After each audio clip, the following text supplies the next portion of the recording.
Hello YouTube, I'm Zero and today we have some Call of Duty Black Ops 3 and today we're going to be running around with the brand new FFAR assault rifle, otherwise known as the Famas.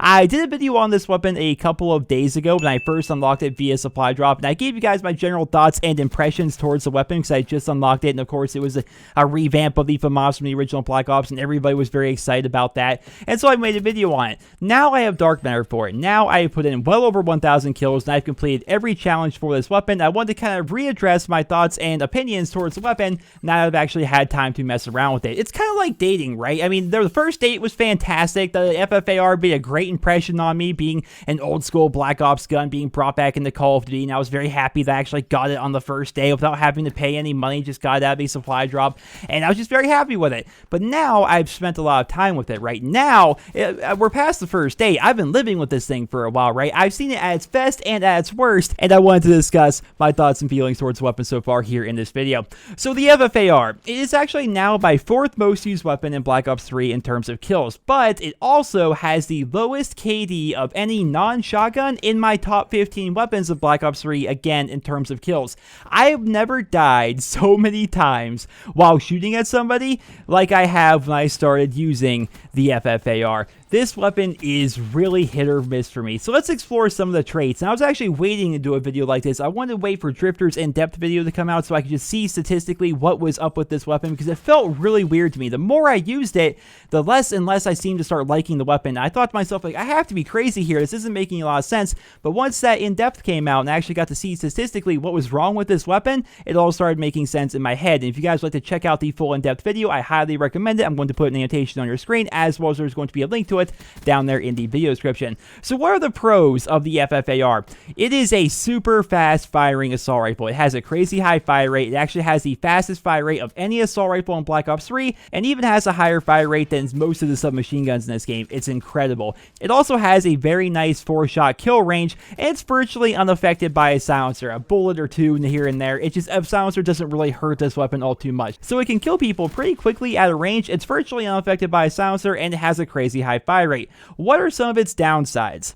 Well, it has incredibly high recoil. It's often very unpredictable in my experience, and I really personally have a very tough time managing this weapon's recoil. It has an incredibly slow reload speed. In fact, the slowest reload speed of any assault rifle in Black Ops 3. It's tied with the Man of War for the slowest aim down sights time, along with the slowest sprint out time of any assault rifle in the game. It also has the worst hip fire spread of any assault rifle in the game. So if you think about all these things together, it has high recoil, low damage, and a super fast fire rate. All these traits together make a run and gun weapon, in my opinion. It just sounds like a run and gun weapon because fast fire rate rifles allow you to compete with submachine guns at close range. So you take those traits and then make it so the weapon has horrible hip fire spread, the slowest sprint out time, ADS time, and reload time of any assault rifle, and you put all these things into consideration, and then you realize the weapon is not very good at being a run and gun rifle. So then you think, well, maybe the weapon was supposed to be good for picking people up at a distance. And to be fair, it kind of is, because it has a very long 4-shot kill range, but you have to manage its insane recoil to be able to use this weapon effectively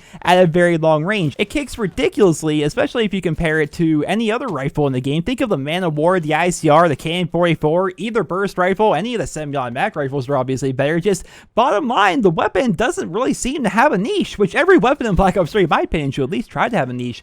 The FFAR really doesn't seem to have that. Just overall, it seems to be pretty poor in most situations. There's obviously going to be some spots where it's good, no doubt, but overall, the majority of the time, you'd be better off using a different assault rifle. Now, all of this only matters if you're interested in always trying to perform quote-unquote optimally, right? I don't think anybody's really like that. Otherwise, they would use the same 1 or 2 guns on every map and every game mode.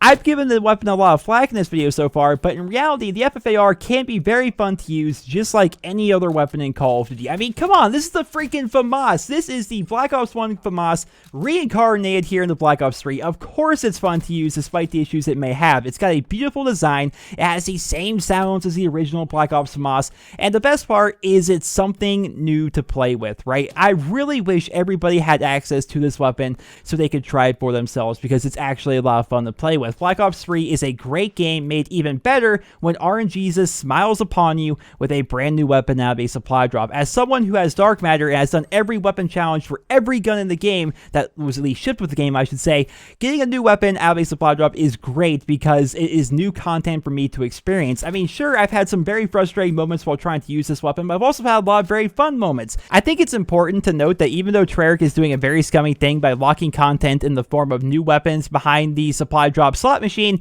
it's good that these weapons are typically average to below average compared to the weapons that shipped with the game, with the Marshall 16 being a completely different story. Now that I finally have this thing unlocked, like, I think it might be the best shotgun in the game. This thing's ridiculous. It's so good. It's so good. Probably the best secondary in the game in my opinion, but that's an entirely different topic for an entirely different day.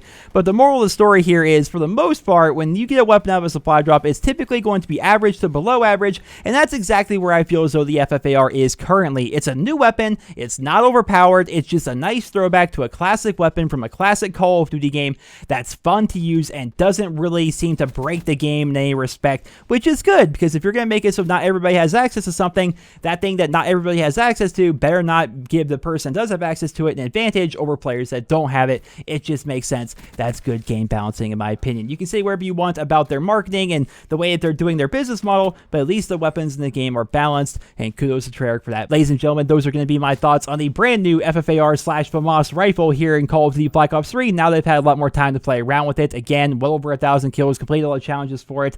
I feel as though it's a pretty average to below average rifle. It just doesn't seem to be very good in a lot of situations, but it's still fun to use because it's new content, it's something new to play with, and of course, it's a throwback to a very classic weapon in Call of Duty that's very near and dear to our hearts, the old FAMAS.